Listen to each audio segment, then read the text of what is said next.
là là, cette musique est si bien. Ah oui, bonjour. Comme je l'avais déjà fait une fois, je vais donner mon avis sur les sorties semestrielles des nouveaux Lego Ninjago. Donc c'est l'heure de passer à la première phase, le fantasme. Comme d'habitude au début, nous avions juste des noms. On avait les classiques toupies, mais ce qui était intéressant, c'est qu'on n'avait pas tout le monde, comme avec les arcade pods. Encore le J-Stormfighter, je supposais que 2, ça ne devait pas suffire, du coup j'en fais un troisième peut-être. Le Kai Fighter en mode Legacy, bah pourquoi pas. Un nouveau Bounty en mode Legacy, alors je comprenais pas trop l'utilité, mais why not. Et enfin, les vrais nouveaux Lego, à savoir... Des noms avec autant de subtilité qu'un coup de pelle dans la gueule. Non, parce qu'on a quand même 2 fois le mot Dungeon et 3 fois le mot Skull. C'est un peu abusé. Mais ce qui m'intéressait surtout, c'était le Minnow Creature de Zen. Enfin, un autre truc qu'un dragon. Même si au final, vous va réavoir un dragon. Et comme ça devient super chaud pour trouver de nouveaux types de dragons, et bien après le dragon robotique, le dragon fantôme, ils nous sortent le dragon squelettique. Et bien sûr, un nouveau mecha. C'était pas spécialement décevant, mais il est vrai qu'on peut noter une certaine consanguinité entre les vagues Lego déjà existantes. Donc passons tout de suite à la deuxième phase, le début de la fin. Les prix ne font que confirmer mes premiers dires, c'est-à-dire que le mecha, il sera de la même taille que celui-là de Lloyd vu son prix. Le dragon de Wu sera dans la même veine que le dragon d'or Legacy et que le dragon de glace. Et là vraiment c'est voyant, le dragon squelette sera dans la même targe que celui-là de Moro. Et la plus grosse boîte parmi la nouvelle collection et pas parmi les nouvelles vagues sera centrée sur les méchants comme on a pu avoir avec la tanière du dragon dans Undead, enfin traqué. Là où par contre ça devient bizarre, c'est que la plus grosse boîte de toute la vague et pas de la collection, ça veut dire qu'on considère aussi les Legacy, c'est une boîte Legacy. C'est le Bounty qui sera au prix du Land Bounty comme on a déjà eu avec la collection de 2019, mais son aspect physique sera classique. En gros, ils nous refont le Bounty une nouvelle fois. Et j'ai du mal à comprendre l'utilité. Après, on remarque aussi que le Kai Fighter double de prix. Mais ça, c'est classique pour le Legacy. Voilà, maintenant, direction les choses sérieuses avec la dernière phase. Le retour à la réalité. Débutons par le plus chiant, les toupies. Je ne suis pas spécialement fan de la forme de leur boîte, surtout quand on les compare aux très chouettes arcade pod. Les nouvelles minifigurines Energy Like sont sympas. Et le principe a l'air bizarre mais cool. Vous lancez la toupie en forme repliée, elle se déploie, tourne et se replie. Ce qui ne peut pas 3 pattes à un canard, mais bon, c'est sympa quand même. Par contre, pour le reste, c'est la merde. Il n'y a pas une seule arme, juste des chapeaux.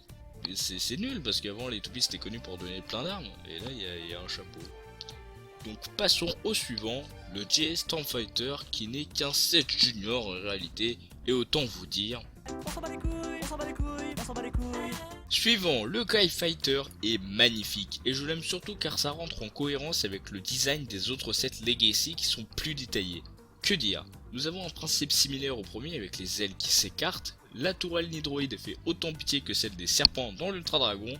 La seule vraie nouveauté est la présence de 2 missiles. Et que je déteste les katanas rouges. Ok, j'admets c'est classe sur les fils de pute de Garmadon, mais sur le reste non, redonnez à mes guerriers de pierre leur joli katana noir, et pour les Nidroids, redonnez-leur leur joli katana gris. Sinon je vais manifester dans la rue et je vais... non, je... Alors une fois de plus on a l'œil, je sais pas pourquoi, ils auraient pu nous donner Zane, voire Nia, qu'on n'a jamais eu en Legacy Rebooted, histoire d'avoir tout groupe, mais j'ai bien compris qu'il fallait que j'aille me faire voir. Aspect rigolo, comme vous l'aurez remarqué, les ninjas ont leur tenue de tournoi des éléments. Ne voulant rééditer aucun Lego de cette vague, ils ont trouvé un compromis en nous foutant des tenues conçues pour la forêt sauvage dans des véhicules futuristes en se battant dans la ville. Et merde, elle s'est encore échappée. De toute manière, le set est très bien pensé, les fonctionnalités sont cool, il est magnifique. Bref, je valide au suivant. Alors, le nouveau Bounty. C'est de la merde. Il n'a rien pour lui, c'est un bâtard entre la version de 2012, 2015 et 2017. Alors oui, il est beau, mais il a le cul entre 3 chaises, ce qui demande quand même une certaine souplesse. On a la taille du premier, la jouabilité du 2015 et la base du 2017. Du coup, il est peu fidèle à la série, ce qui est un comble pour le plus gros Legacy jamais conçu et est limité dans ses fonctionnalités. Tout comme celui de 2015, on a des missiles, les réacteurs qui se replient, les voiles qui peuvent s'élargir, un pupitre de commande et un atelier dans le toit. Mais comme vous pouvez voir, il est très épais, comme celui de 2017. C'est d'ailleurs pour ça qu'il est peu fidèle. Mais contrairement à celui-ci, on n'a pas d'accès à des cabines ou à une deuxième partie de bateau. Non mais à quoi ça sert de l'avoir fait aussi épais s'il n'y a rien? Même le Land Bounty a une cabine pour 1200 pièces, et là on en a 1700 et on n'en a pas. Bon, du côté des mini-figurines, on se retape les mêmes que dans le monastère Legacy sans compter les squelettes, sauf pour Nia, qui semble avoir une nouvelle peinture au niveau de son torse, et la réapparition de Lloyd enfant. Là où ils abusent, c'est qu'ils nous donnent sans cheveux, toujours avec sa capuche de merde, ça va faire 9 ans qu'on attend sa tignasse fait des efforts, et c'est pas en lui donnant une tenue refaite et un nouveau visage que vous allez m'amadouer Lego. Alors si on prend en compte le set seul, je le valide, mais si on le compare aux autres, il est juste illégitime. Il a plein de fonctionnalités, mais c'est complètement con quoi comme principe. Je valide, mais c'est nul quoi. Suivant. On passe enfin des vraies nouveautés, Journey to the Skull Dungeon, qu'on pourrait traduire par le voyage dans le donjon des squelettes. C'est une jolie petite structure avec une cage tout comme le set Master Falls, qui dispose de 4 mini-figurines. Les ninjas en tenue de chevalier, j'aime bien le principe mais je suis pas fan. Les merdouilles à collectionner seront visiblement des épées, il y en a 2 au total, une noire et blanc, et une blanc et noire. Et oui, tout comme dans Final Battle, Skybound et Prime Empire, c'est une fois de plus encore des épées. C'est original. Du côté jouabilité, on a une cage, un méchant pour 3 gentils, des escaliers, pas mal d'armes et c'est tout. Et non, car Lego c'est comment nous éclater, car dans la boîte il y a un Game Experience. Alors je pensais que c'était une appli comme les Hide and Side, mais non, c'est plus complexe que ça.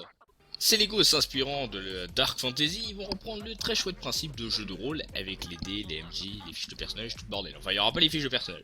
Un petit peu comme la série Aventure du Bazar du Grenier. C'est pour cette raison que les escaliers font penser à des cases et qu'il y a une toupe idée qu'on surnommera tout dé pour la suite de la vidéo. Ouais, non, vous avez raison. Dépit, c'est plus drôle. Ce gameplay est inattendu mais bien trouvé donc je valide, mais j'ai du mal à comprendre pourquoi il y a 2 cœurs dorés. À part ça, tout va bien. Suivant. Woo Battle Dragon, qu'on pourrait traduire par Woo Battle Dragon, car il faut pas déconner non plus. Le dragon est chouette, surtout avec ses petites ailes en plastique, particularité qu'on retrouve d'habitude que dans les gros dragons. L'archer gobelin est super, Woo est sympa, mais je préfère sa version avec une cape qu'on pouvait détenir dans le Len Bounty. La grosse épée à collectionner, cette fois-ci du coup blanche. Bon, c'est pas fou comme collectible, mais c'est sympa. Par contre, il n'y a pas de jeu de plateau dans celui-là, ce qui me laisse le temps de m'attarder sur la boîte, son dos surtout. Voyez-vous, l'immersion c'est important. C'est pour cette raison que derrière le Kai Fighter, on voit un décor de ville. Mais pour la nouvelle vague, ils se sont dit nique et paf, ils te foutent un bon vieux plancher qui fait penser à une table. Si vous avez des explications à ça, ça m'intéresse hein, parce que c'est un choix discutable. Et pour 20 balles, c'est l'un des meilleurs ensembles du monde, c'est un vrai dragon. Je valide. Suivant, Zen Minos Creature, qui est magnifique. Les rageux diront que ça ressemble à du schéma, les vrais diront que en effet, mais c'est plus beau. Tout d'abord, je tenais à dire que ça fait du bien de revoir Zen car absent dans les Lego Prime Empire. Toutefois, entre l'argent et le doré, je pense qu'il aurait été plus logique pour lui de se vêtir d'argent car c'est sa couleur de base. Mais bon, pour Cole, j'aime pas du tout son arme et les méchants sont toujours aussi sympathiques. Point notable, il y a un séparateur de briques. Super, j'en manquais. Là aussi nous avons une game experience qui doit pas être ouf car on a 3 pauvres cases, mais j'ai compris l'intérêt des cœurs, ils représentent en fait une barre de vie ainsi que l'inventaire, c'est pour ça que c'est séparé de l'ensemble et qu'il y a une petite caisse, c'est pour poser les armes que détient techniquement votre personnage, ce qui est super bien trouvé. Au suivant, Firestone Mage, je vais de nouveau m'attarder sur la boîte, donc visiblement cette collection se passera sous terre en vue de la présence de cet énorme trou et de lave et d'ennemis à la popale. Du côté minifigurine, on a Nia qui est magnifique, Kai qui pour une fois n'est pas dans trop de boîtes je trouve, mais vous inquiétez pas, tout est vite contrebalancé parce qu'il y a Cole qu'on retrouve dans toutes les boîtes pratiquement, et 2 méchants pas super charismatiques car ils ont la coiffure de Nadakan.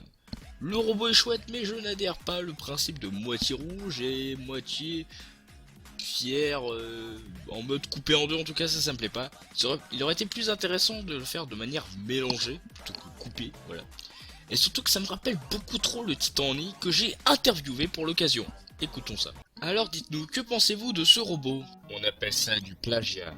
Bon, contrairement au Titani, lui ne peut pas ranger ses katanas malheureusement. Par contre, on peut ranger les armes de Kai et de Cole, car oui, ils sont 2 dans le robot. Un qui conduit, et un qui sert à rien. Sans déconner, on dirait le général derrière le pilote dans la TAT motorisée. J'ai toujours trouvé leur posture à moitié bizarre. Hein. Heureusement qu'il y en ait un qui est assis et l'autre qui est debout parce qu'on est passé pas loin de la catastrophe là.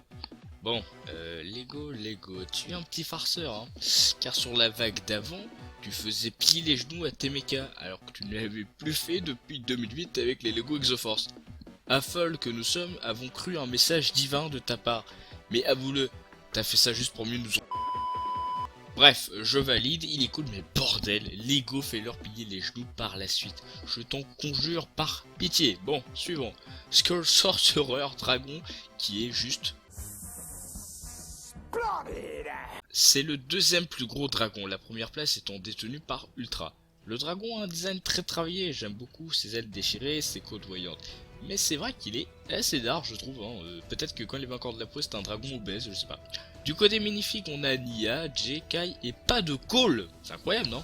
Et en méchant, on a deux chouettes squelettes très magnifiques à mon avis. Que je suis black, c'est ça? Et l'invocateur qui possède une robe comme Unagami, ce qui est dommage, mais il a des ailes et c'est la toute première fois qu'on voit ça dans Ninjago. Il possède aussi un très joli chapeau. On peut remarquer qu'il tient un crâne, ce qui est une preuve de bon goût bien évidemment. Là aussi il y a une expérience de jeu avec Kaz qui peut être sympathique vu le nombre de magnifiques. Franchement là, ouais, là je dis pas non. Par ailleurs, ce reptile volant peut larguer des araignées, mais j'avoue que cette pièce là a très mal vieilli. Puis j'arrive pas trop à comprendre comment, mais il semble pouvoir tirer des petits projectiles. Et enfin, pour terminer le Skull Sorcerer's Dungeons, on a un crâne qui fait ambiance très dark fantasy, et là niveau expérience ça déconne zéro vu le nombre de cases et de personnages. Après ils nous ressortent encore une fois une cage. Dans les minifigs, rien de particulier à part la présence de cette jeune femme qui jouera probablement un rôle important dans la série. Elle semble être une archère. Pour conclure, eh bien sachez qu'on peut presque tout combiner pour créer le meilleur plateau de jeu de ta life. L'univers est super, j'avais peur en entendant cette idée de chevalier ninja que ça fasse Nexus Knight, et bah pas du tout, ça fait plus Seigneur des Anneaux, mais avec sa touche personnelle, et c'est très bien trouvé. On a de vrais décors, à l'inverse de Prime Empire, qui disposait que de 3 pauvres étals dans une boîte de merde. Non, je rigole, elle était super bien la boîte, mais c'est vrai que décor par Empire, c'est la tristesse du désespoir d'un frigo vide. C'est probablement l'avant-dernière collection Ninjago, elle est loin d'être mauvaise, au contraire, mais j'espère sincèrement que la dernière saison soit plus tournée autour de Nia, car elle est relativement rare, et c'est dommage. Sur ce, n'hésitez pas à donner votre avis dans les commentaires, et salut!